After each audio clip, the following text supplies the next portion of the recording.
again, the gray water industry is getting bigger and bigger and bigger. We're seeing more of that all the time. And in fact, they're building parks and golf courses just to use up that water in a lot of situations. Because it's, what's your other choice? City of Walla Walla, what do you think we do with our wastewater out of our sewage treatment plant? You really want to know? City water. Yeah. No, they don't quite go as far as put it back in the city water. They dump it back into Mill Creek down there by, just past College Place.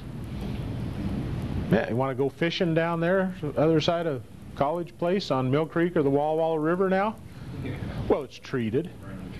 They're monitoring, yeah, brown trout. They're monitoring the bacteria levels that are going downstream, and they're making sure it meets standards so that it's not going to be damaging to the critters downstream or the people that eat the critters downstream. Like, what if you get that, like, stuff like on your hand or something like that? What if you were surging greens? Okay, if your question is, what if you get it on your hands and you're out dragging hose maybe on the ground, and if you're using it as a water supply and on the golf course, it's probably not going to hurt you. Now, if there is still some bacteria in there, you have it on your hands and you go to your mouth and just rub the corner of your mouth like that, you're going to get that bacteria in you, and that's probably a guaranteed case of dysentery in the next few hours. So you'll be finding a toilet real fast after you do that. That's what happens. And that, I've seen that happen many a time. I've worked with a lot of lagoon waste operations on dairies in this area, and that's what will happen is they will get some of that bacteria ingested, even the tiniest amounts are foreign to our bodies, and then it makes us sick, gives us indigestion, real case of indigestion, and then you need to be finding a toilet. It only lasts for a little while and then it goes away because your body counters it. Until you're empty. Yeah, cleans you right out, so to speak. Just goes till you're done. That's generally what happens. There could be other things, you know. In some cases, you can start getting some real bad diseases. Right now, down in Nicaragua and Honduras, because of the filth in the water, cholera becomes a real fear, which is a deadly disease that can grow out of it. And there's some other things too that can happen. We're pretty fortunate in the United States. We don't really run into those problems, but you get into foreign countries, there's a lot of these diseases that are still alive and well in the world that have pretty much been eradicated from the United States that could be sitting there ready to explode in a water supply. So we really have to be, especially when you're in a foreign environment, you got to really be careful what you put in your mouth. I mean, just the don't drink the water in Mexico. Most people are going to get diarrhea from drinking water in Mexico the first few days. Then their body will adapt to it because it's a different group of bacteria that you have to get cultured into your gut so they can handle it. Some people, doesn't phase them a minute. Just depends on what kind of bacteria cultures they have in their body at the time. So you play safe in a lot of cases. And that's a real fear with wastewater. You know, if they have sometimes the water going out on our plant here in Walla Walla doesn't meet spec. They're dumping some water that has more impurities than it's supposed to on more often than not. In fact, they've been fined for it a number of times here, the city of Walla Walla has. But it's still going in the creek. You know, they aren't stopping them from pouring it in the creek, they're just getting fined for it. So it doesn't take too many miles of stream flow to purify that water.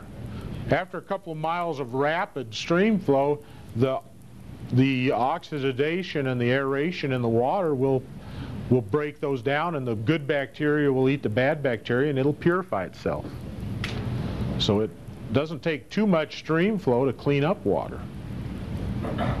If it's a rapid moving stream like Mill Creek is.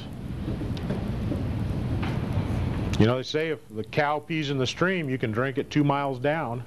It won't it pretty well cleans it up in a couple of miles. That's the old adage. Now, whether or not I'd trust that, I don't know. You know, you go down here, they have tested Yellowhawk Creek through Walla Walla. Because whenever you have a stream going through a highly densely populated area, there's a lot of chance for fecal matter to get into the stream from bad septic tanks, runoff from different things, animals, pets, and so on. That if there's any feedlots next to the stream, they're going to contaminate it. And so they look for that kind of stuff in the water, and they've tested Yellowhawk many times. In fact, they continuously test it down through town, because what they're really looking for are septic tanks that are going bad, where they're getting overflow from a septic tank that drains right into the creek. And then you got some real serious coliform bacteria going in, and that is going to, people downstream ingest that water, they're going to get real sick. And there is always some, and all of these streams around here are going to have a small count of those bacteria in it.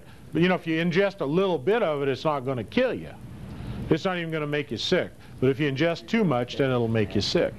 And we talked about salmonella, E. coli. We all have a little of that in our bodies all the time. We got, all of us have some salmonella in us.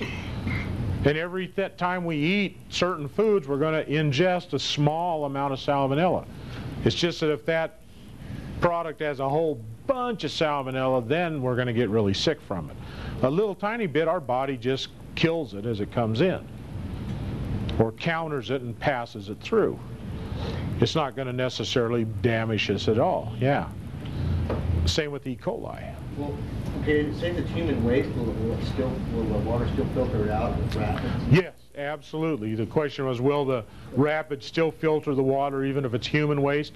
Just exactly like any other bacteria. Absolutely. So downstream a ways, it'll clear right up. I'd want to be like 5. Yeah. So there you're worrying about, you know, and then another thing that can happen in an urban area, drainage off of streets, you get oils into the process. And that can be another problem. That's a whole different problem. We're starting to get petroleum contamination. That can be a problem out of industrial plants as well. I didn't mention that. And in food processors, grease passed on out through the system. Like if it's a French fry plant, the chances of getting a sizable grease load out into the field is a definite possibility. Now, as long as it's biodegradable, it's not a big issue.